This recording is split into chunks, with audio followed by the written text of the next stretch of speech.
Welcome back to another video. So as you can see, the title is Why Daima is the Perfect Final Project and Why It Sucks.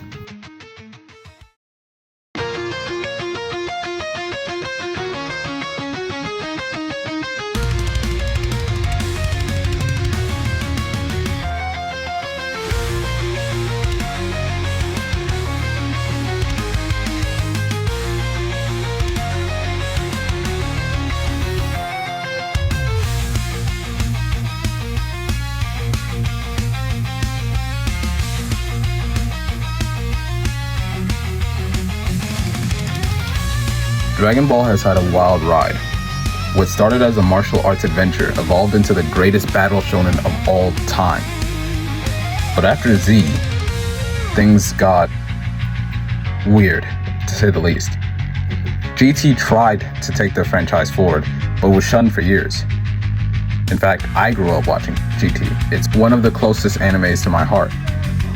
Super, while fun, felt like it lost something crucial.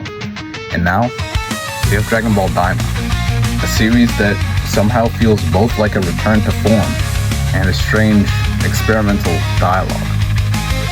But does it actually work? Or is it just another gimmick?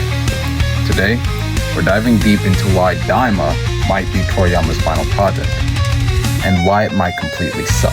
Dragon Ball's evolution has been nothing short of legendary. Anyone could agree. It revolutionized shonen anime itself, giving way to the big three that so many people love today. Dragon Ball, the OG, was adventure-driven, full of martial arts and comedy, yet layered with deep mythology. Dragon Ball Z expanded on that, introducing larger-than-life battles, power scaling, and the iconic Saiyan transformations.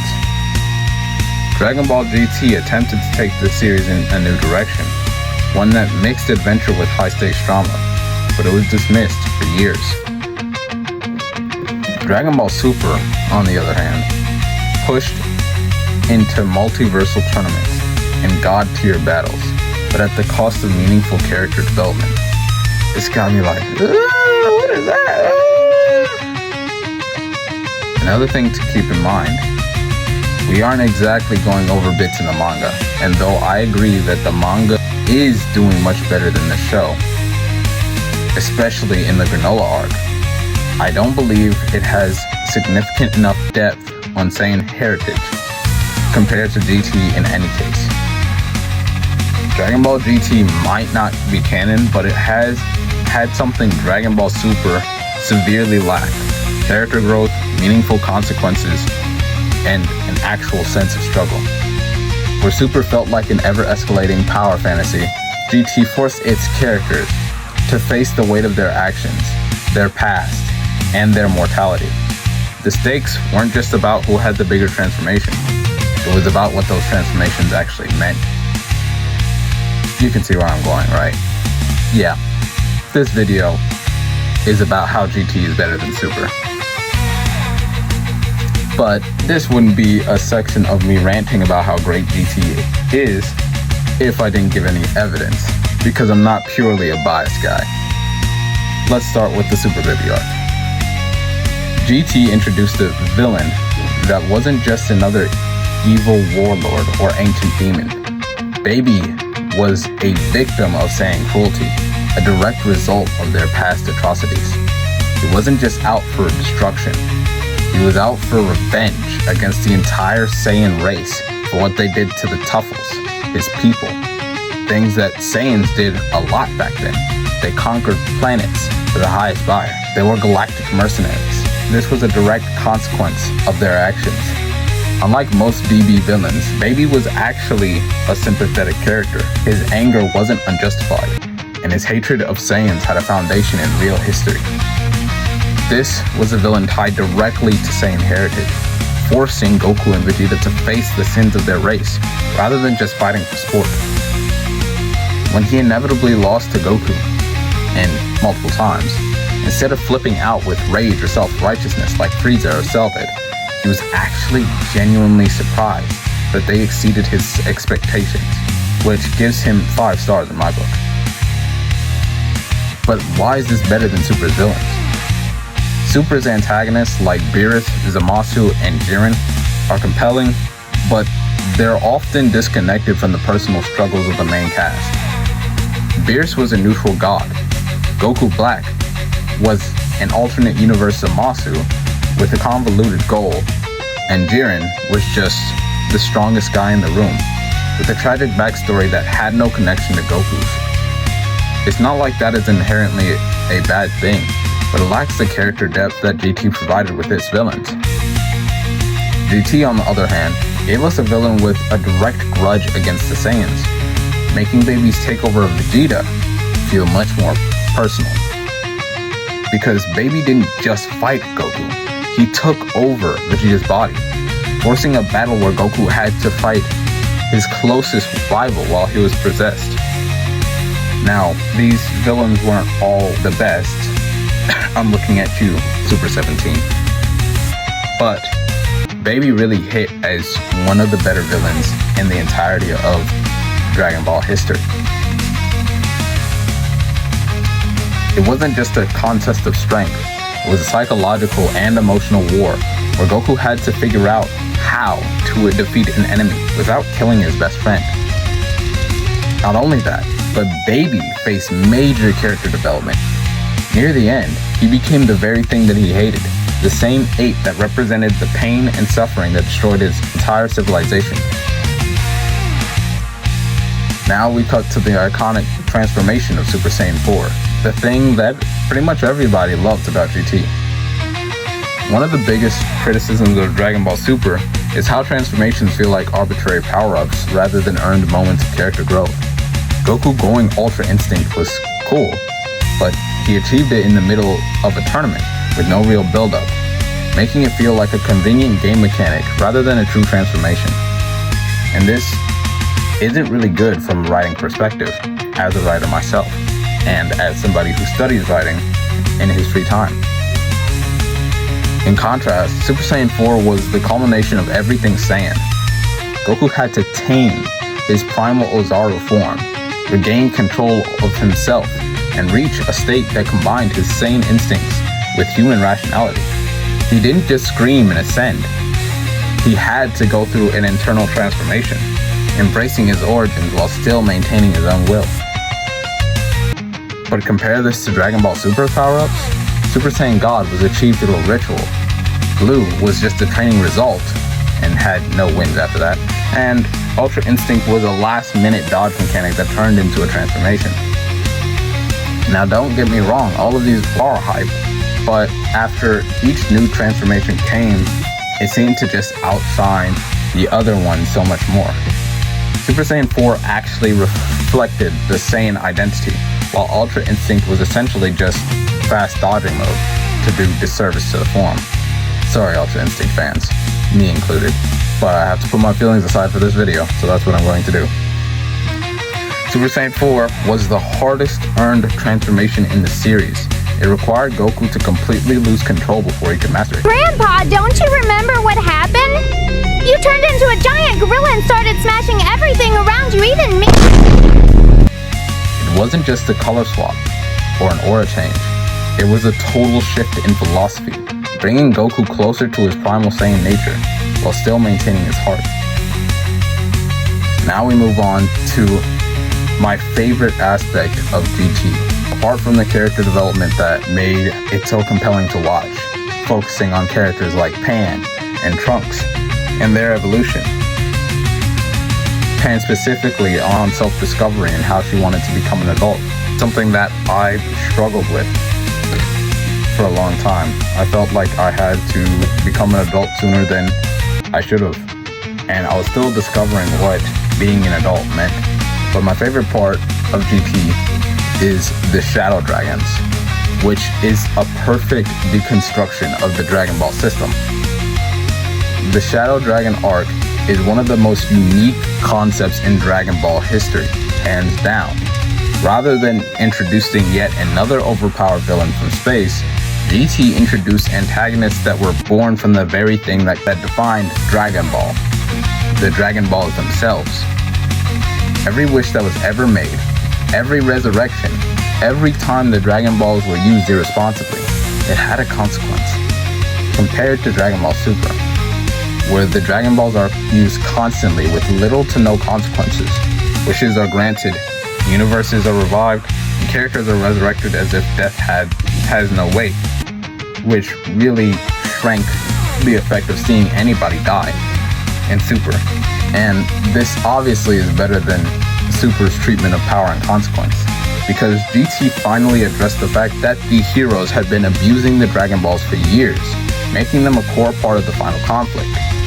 In contrast, Super actively makes the Dragon Balls even more broken, introducing the Super Dragon Balls, which have zero consequences and can literally wish entire universes back into existence. Now, despite the world building the Super Dragon Balls represent, with the mysterious Lama projected to be even more powerful than Zeno, the Omni King, it is still handled worse than how GT treated it. Because GT treated the Dragon Balls as something sacred but dangerous. Super treats them as a casual problem solver. What's more, Goku and GT had to fight through adversity, not just with brute force, but by facing the consequences of his past choices. Meanwhile, in Super, fights often come down to who has the better transformation. A clear and pretty simple example is Super Saiyan Blue Kaioken ×20 Goku versus Hit. He was losing in Super Saiyan Blue, as he pretty much always does. Wait, when's the last time that form caught it up? When it was first introduced? Oh yeah, that sucks. But I digress. After he stacked Kaioken ×20 on top of Super Saiyan Blue, he rocked Hit. That's one of Super's main flaws. Here are some others. Super, while visually exciting, has major storytelling issues that GT avoided. Transformations are given, not earned. Ultra Instinct happened in a single moment, rather than a culmination of struggle. He dipped into it here and there, and then just spontaneously achieved it when it was needed. Now again, this situation gets way better in the manga, but we're not here to talk about the manga. Characters rarely experience true consequences. Even the universes that were erased came back, making mistakes meaningless. In GT, when Goku fought Omega Shenron, it felt like the end of everything. There was no higher force that could reverse things if they are lost. Compare that to Super's ending. Literally, a wish from the Dragon Balls reversed everything that happened. GT wasn't perfect, but it had themes. Super is entertaining but disposable. Now that brings us to Daima, which is said to be GT 2.0. Daima's strengths are pretty obvious. Since Toriyama is directly involved, unlike GT, that is a really good sign that it'll go in line with Toriyama's original vision. It even looks more like OG Dragon Ball than any installment since Z. The traditional martial arts action is back, and Goku's childlike charm returns, something that I loved about GT because it reflected on one of the elements that made people love Dragon Ball so much. And Daima really feels like a fusion of GT's adventure and Super's cosmic elements. But in the end, nostalgia alone isn't enough. Is making everyone children just another Super Saiyan 4 situation? Is it just fan service? Will the plot actually matter? Or is this just another lighthearted cash grab by our GOAT Toriyama? How does this even fit into the timeline? Is it even meant to? These are some of the questions that everybody's been asking about Daima. Now, I don't know about anybody else, but I know what I'm hoping. I would like Daima to kind of solve some of the problems that GT and Super had. And, well, we know that Super Saiyan 4 is within it.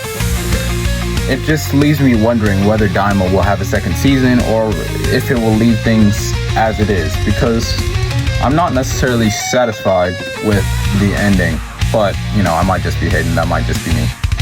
And I would never hate on my GOAT Toriyama. But from a writing perspective, the end with multiple demon eyes just being found in a random shop, that seems very, like a very Toriyama thing to do, even though it's not very good from a writing perspective since it kills all the tension. And I don't necessarily like the way that Goku achieved Super Saiyan 4 since he was losing and then never just unlocked it. That had absolutely no build-up whatsoever. So maybe with the second season we might see some evolution of these dynamics, or maybe it was just meant to be a footnote in the timeline all along. The last question: does Daima succeed in blending GT's adventure and Super's cosmic elements in a way that satisfies both shows' issues? The answer is, honestly, no. I do think it is an amazing show, and I enjoyed watching it, but from a storyteller's perspective, somebody who's read a lot of stories and analyzed writing for not only my own novels, but for my own manga that's coming up here soon, it really doesn't. It falls into some of the same pitfalls that the other shows did. But even so, as an inspiring mangaka and writer, Dragon Ball has been foundational in shaping my creative work. Its world building really taught me how to balance mythology and action. Its character-driven power scaling shaped how I approached progression in my storytelling. GT's themes of legacy, consequence, and generational storytelling resonate in my own work. Super's flaws taught me what not to do, why power for the sake of power weakens the narrative.